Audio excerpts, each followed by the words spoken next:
Hello? Micah Young. Hey, Jay. This is Jay Michaels. If I'm on the line, you're on the air. Oh, hi. Hi, how's it going? And there's the performer voice. I knew that would come out. How are you? I'm doing okay, thanks. I'm holed up in my apartment in Washington Heights. How about you? I'm holed up in my apartment in Brooklyn, New York. Fabulous. As we both live in the epicenter, so we're sheltering in place. How has it been for you over this last month? I now hear Governor Cuomo is saying we're locked down till mid-May at the very least. So how's it been for you? That's the latest news. Wow. To be honest, it was. I go back and forth between it being a nice, artists are saying we're having sort of these artist in residencies in our apartments, Yes. So I'm stuck at home, but I'm an artist in residence. The first couple of weeks I was okay. I mean, the first week or so, I actually breathed a little relief just because I had been running around I'm a freelancer, musician. So I'm doing concerts and coachings and teachings and writing. And, part of me actually felt a little relief, and maybe that's a little selfish to say I felt like I could just breathe for a minute, but then as time went on, and I don't know about you, I've lost track of time. Completely. It sort of feels yeah, I mean, I went through stages of, depression and helplessness, and then I think the creative side of me was like, we have to do something. We have to create something. So I've actually been keeping pretty active doing, sing-alongs with kids and sing-alongs with adults, with various online platforms and just reaching out to people. That's terrific. Now, you work with children a lot, yes? All ages, yeah. I never thought I would, but I'm doing a lot of sing-alongs with kids from ages, 2 to 3 years old to teenagers right now. Oh, my gosh. How are they handling it? It's hard to say, because I do Facebook Live where I'm literally singing into my cell phone, and I get moms and dads and people writing in on the thread. And then I also work with Broadway Weekends, which is on a Zoom platform, so I get 30 or 40 kids on a grid on my computer. And they're coming in from Brazil, England, California, Texas. They're coming in from all over the world. Oh, my gosh. That's crazy, right? And I see it as it's both a distraction, but it also feels really necessary because kids tell me, moms and dads on Instagram and Facebook tell me that, that's the first time my child has been happy in 2 weeks. Or wow. I look forward to singing every week now, and it's like, oh, this is actually providing people what seems to be a necessary thing, You bring up a really interesting point, and I'm going to jump right into this Sure. thought with you. Needless to say, we endeavor to pay the rent on being artists. When we succeed in that, that's one thing. But the soul of it, if you will, sometimes we can lose that. Do you find you're getting that back? I'm getting a lot of people now who are saying, well, I'm giving this to this person, I'm speaking to them, and they're so happy over it, I'm talking to seniors, I'm talking to children. Do you think that the soul of the arts is returning? Or at least getting larger? Yeah, that's a great question. Let's think about that. Yes, I think there's necessity is the mother of all invention, right? I mean, I think it could be selfish and selfless to say, I need to create, I need to perform, I need to do this for my soul and to feed my own life energy, my own life. But also it is altruistic in a sense that it's giving other people that as well. I have to really think about that, Jay, because I think for me the sing-alongs and the altruism, the putting it out there has given me purpose, has made me feel like I have to get up, I have to do this thing, I have some sort of job to do, because right now I have all my work is canceled, right? Right. On the other side, I've now gotten, it's made me much bolder as someone who, I struggle with self-promotion. And as an artist, you have to self-promote. We have to put ourselves out there again and again and get rejected and again and again. And so the self-promoting side is, me being able to say, listen, if you enjoy what I'm doing, if you like what I'm doing, here's the Venmo, here's the PayPal. Of course, donations are greatly appreciated, and I make a point of anyone who does contribute a little bit. I thank them. I thank each and every person, because every $10 or $15 donation towards the hours upon hours of work we do to put together, let's say, 45 minutes of a sing-along, it is something. Of course. But I hear what you're saying. I think there does come a point where the soul is what you asked, the soul of what we're doing and why we do it. I think there is a level of, someone yesterday asked me about being self-conscious. You know, if you're not too self-conscious, would you do this or that? And I said, listen, I think we've had to throw self-consciousness out the door. Oh my gosh, yeah. Oh my. We're all doing things we never thought we'd do. I never thought I would be doing sing-alongs on my phone to children all over the country and all over the world. All over the world. But here we are. Yeah. I had someone from Australia tune in the last weekend, and that was really special. I mean, people post on the Zoom meetings. You know, we're in Australia, we're Brazil. It's stunning. I mean, it's mind-boggling that that's where we are. I think you've answered my question brilliantly. When you say I have to think about it, sorry you don't, because you've answered it brilliantly. You seem so thrilled to be able to do it. You're giving your art to people who need it so desperately. It's truly medicine of what you're giving them. And as an afterthought, yeah, here's a Venmo. You got whatever. I'm still going to do it. So the hell with that. But if you want to, you can. So yeah, right there, you're showing your soul, which is marvelous, which is absolutely marvelous. Well, thank you. Now we're another thing.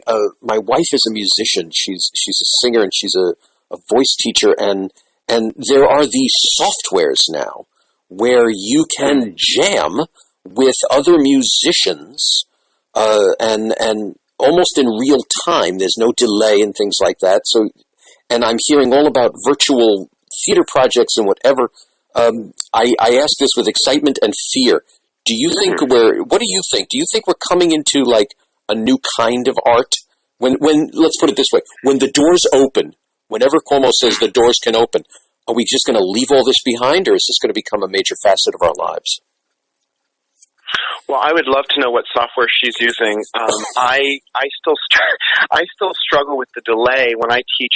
In fact, I have a coaching later today, and I coach singers. I'm a music director and pianist, and I've done Broadway shows, and I've done playing auditions for people. So I do a lot of audition prep and just presentation for actors through their songs. But one of the things I have to do is I have to record the accompaniment to whatever song they're going to sing, and I send them that file, that accompaniment, so that they can play it from their end and then sing it in real time. Because I have found a bad delay with me playing and them trying to sing. But your question about new theater, I'll give you an example. I got asked by a company called Musicals. I think it's called Musicals at Home. And they were creating a show where every actor got, I think, a scene or a little bit of a scene, and the actors were doing their bit, and then they spliced the scenes together into a video. And then I was asked to write music to one of their scenes, and they had a bunch of composers write music to each of the scenes. So they created a very sort of fly by the seat of your pants musical, or play with music in this case. Right. So it was fun, it was exhilarating, but there was no prep and there was no polishing.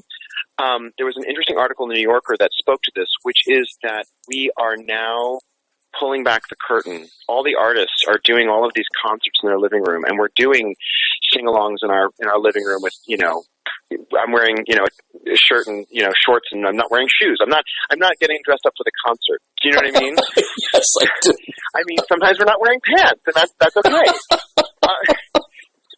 But it's a different mentality, because people are now seeing us in our less than polished state. I mean, you go to a Broadway musical, and the sound system is polished, and the costumes and the lights and everything are all perfectly aligned, right? Oh, it's flawless. It has to be flawless for that kind of money. So, well, what you get, hopefully you're getting what you pay for. Yeah. And we're seeing a lot of professionals like myself who are we're just being thrust into an unpredictable situation. And I talk a lot about this with friends, that musicians and artists, we're so used to the instability of life, whether we lose a show, we lose a job, it happens all the time. But now the entire world is sort of in an unstable place. So I think we're all sort of trying to get our footing Right. But I also think but to your question, I think live theater will never go away completely. I think the idea isn't the idea that we get together in a room, we commune, and we all experience something together, and then have that resonate with us would be my hope. So that sense of community cannot be denied. No, and I also am very concerned about the necessity of human touch. Uh-huh. We do as human beings, whether it's a preemie baby that needs to grow or someone who's very ill. I think that I was reading different studies about skin hunger that I'm getting a little off topic, but we do need touch. We need to hold each other. We need to hug. We need to embrace. And certainly if you go see a musical or a play that touches you, I know for me sometimes I need to embrace, or I need to share that with someone. Of course. It's the notion of the energy wafting over you. We can't we can't do it through a screen. I've spoken to so many people, and because even if tomorrow they open the doors, there's going to be a very long time before things can be back on its feet, and before people will not be afraid to be within 6 feet of another person. So that's why I've been asking: are we looking at another evolution somewhere in there?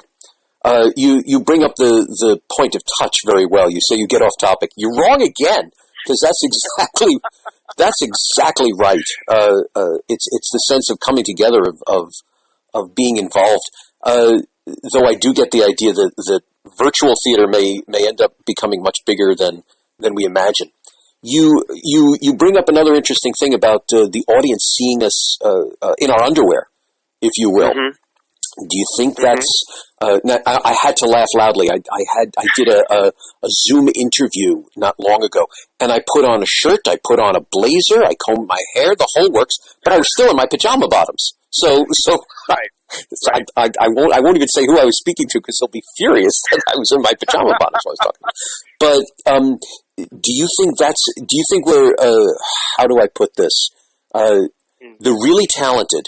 Do you think this is going to be a way of really seeing who is talented, who is the great artist, who is the great musician beyond the microphone, beyond the spotlight? Do you think this is going to be some sort of showdown, if you will, so we see who the real artists are?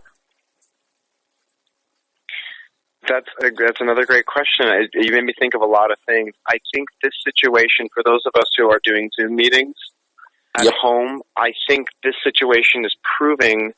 My brother, for example, think of my brother. He has a job where working from home is more ideal for him, and now it's been forced for him to work at home, and it's working out great. And it proves the point that for many of us, for us in our regular lives, working at home is doable, and thanks to technology. I mean, imagine if it was 1918 and we were in the middle of the epidemic 100 years ago. Gosh. You know? Yeah. So there's that. As to your question about the showdown, I don't know, because for myself, I was very anxious about starting up my singalongs and doing in-house playing for people, on my own piano, which desperately needs a tuner. I need my technician to come in, but he can't come. So right. I'm sort of working with what I've got. So the piano's not perfectly in tune, and I'm playing a lot of music that people are asking me, oh, can we do this song and this song? And so I put together musical theater sets, and I put together Disney sets for the kids. And it's not polished, and I worry sometimes about how I'm perceived by the professional community, because I do this for a living as a professional. On the other hand, I have to put aside my own, as I said, the self-consciousness has gone out the window, and here I am doing this for the needs of others and realizing that it's proving to be useful. Yeah. So I go back and forth. I agree with you. I sometimes think that, we only ever want to show our very, very best on Instagram, on Facebook, on social media, and that if it's a video that people can watch again, they can scrutinize it, right? They can judge it, and they can see all the flaws and all the wrong notes and all the wrong little breaths, and then you think, oh my gosh, they're going to judge me for every little thing I did wrong. But now that we're in this pandemic and I think everyone's struggling and suffering a bit more than, say, I don't speak for anyone else, but I think there's a lot of forgiveness right now, and I think there's a lot of charity both maybe economic charity, but also charity of heart, that people are recognizing the effort we're making, and that thanks to technology, yes, I can reach you, but maybe the video's a little scratchy, or we're not in totally, clean and clear. So I hope we're not overly critical of each other as artists, and I hope that we're also doing good work. Do you know what I mean? I think there's a middle ground we can strike. Do you think we're all having like this little subconscious epiphany? We're watching our fellow artists up there in their sneakers doing their best, and we're saying, wow, they really are good. Wow, listen to that. That's marvelous. Do you think maybe we're getting some epiphanies and we're going, wow, that's good? And they're not looking for the rotating set. They're not looking for the swell of the orchestra. They're just seeing somebody in a chair be absolutely brilliant. Do you think people are going to walk away respecting the artists much more? Artists respecting artists and audience respecting artists even more? I do. I absolutely do. Yes, 100%. I have a lot of colleagues who. A lot of my piano, so I'm a piano player, and I'm new to a lot of the piano and singing and sort of playing and sort of doing that. I'm more used to, the conducting and the playing in pits and all of that. Right. And I've got friends who do piano bar. They're down at the Duplex or they're down at Don't Tell Mamas. And these guys are incredible. Guys and gals are, it blows me away that they can sit for 3 or 4 hours and take requests and just play and sing whatever people throw at them. And I play auditions all the time, so I'm used to sight reading, but I think it's another level of energy and mental prowess that they're able to sing it and play it and be an entertainer. And so I'm deeply impressed and deeply, in admiration of many of my colleagues. And then I have other friends who are putting on little concerts, not I say little, but they're putting on concerts, and they're playing their instruments. And I think, as you just pointed out, we're stripping away all the window dressing, all of the lights and the costumes, and maybe the makeup, and we're seeing people for who they really are, and also because it's a blank slate, because there's no concerts being scheduled, there's no deadlines right now, so everything we do is of our own volition.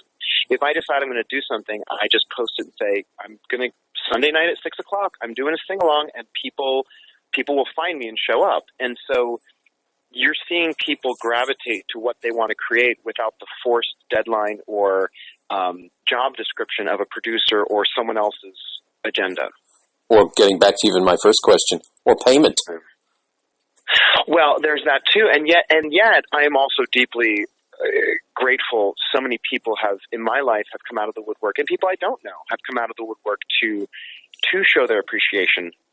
And I think, to your point, the conversation we all need to have is this: art is not free, especially for those of us who spent hundreds of thousands of dollars going to school for it. Oh my God! And then buying a very expensive piano, and then doing a gig that pays you $50. Like, we work very hard, as do other professions, and just think about if you were stuck in quarantine and you didn't have music, and you didn't have books, and you didn't have Netflix. There you go. That's the alternative. It's so funny you say that, because everyone right now is watching television. Our computers are exploding from every kind of streaming service possible. And maybe to what I was saying about epiphany, maybe at some point someone's sitting in their chair watching some series that for them was just, it's like potato chips, if you will, and suddenly realize, wow, how much did those actors spend to get themselves ready for this? And suddenly maybe they will appreciate what we're doing. That would be my hope. I think a lot of people who get it, and I don't mean that flippantly, but people will send me a Venmo tip, or they'll send me a check. I've gotten checks in the mail from friends or even just acquaintances who say thank you for what you're doing, and they get, and I don't mean they get it like it's some secret, but that for us, your wife, and those of us in the arts, yourself, all of the work has stopped. Yeah. And so creatives are getting creative about how they are creative. And people can recognize that. I'm reminded of, it pales in comparison, but I think about people talking about this as like a wartime event. Yes. My old piano teacher, she's not with us anymore, but my old piano teacher would give concerts during World War II. And you think about the entertainers who would go entertain the troops, or they go entertain people as a way to raise awareness. Or we still have Broadway Cares Equity Fights AIDS. We still have organizations that do performances to raise awareness or to raise money. And so that is a very integral part of our struggle. You have to have the arts. I'm slaughtering the quote, but Winston Churchill wanted to save all the museums at one point during the war, and they said, "Why would we waste the energy doing that?" He said, "If we can't save the arts, then what are we fighting for?" Yes, I know the quote you're talking about. You didn't do as much an autopsy as you think you did, but I know it very well, and I've always been influenced by that. Speaking of quotes, I was just writing what you had said. Creatives are getting creative about being creative, and I think that's really brilliant. Thanks. I think that's really a clever remark of what you're saying, and let me add my voice to you and say thank you so much for what you're doing. It would be very easy for you to just get on there and only cater to some, but you're going around the world. You're speaking to children. You're sharing your gift in the most heartfelt ways. Thank you so much for that. And thank you so much for speaking to me today. It was really a pleasure to speak to you. You're one of my 5,000 close personal strangers on Facebook, and it is such a pleasure to really, really connect with you. And that's probably one of the definitely good points of what we're going through now, that I can speak to people like you. Micah, thank you so much for what you're doing, for chatting with me, and I wish you the best. Please keep in touch. Let me know whenever you're doing any kind of concert online. Let me know. I would love to spread the word. Oh, thank you, Jay, so much. Thanks for your time. It's wonderful to talk to you, too, and it's great to be in touch. Thank you. Yeah, same here. And once the doors open, let me know when you're doing real live concerts. I'd love to spread the word. I will do. Will do, Jay. Thanks a lot. Ciao. Thanks. Yep, bye.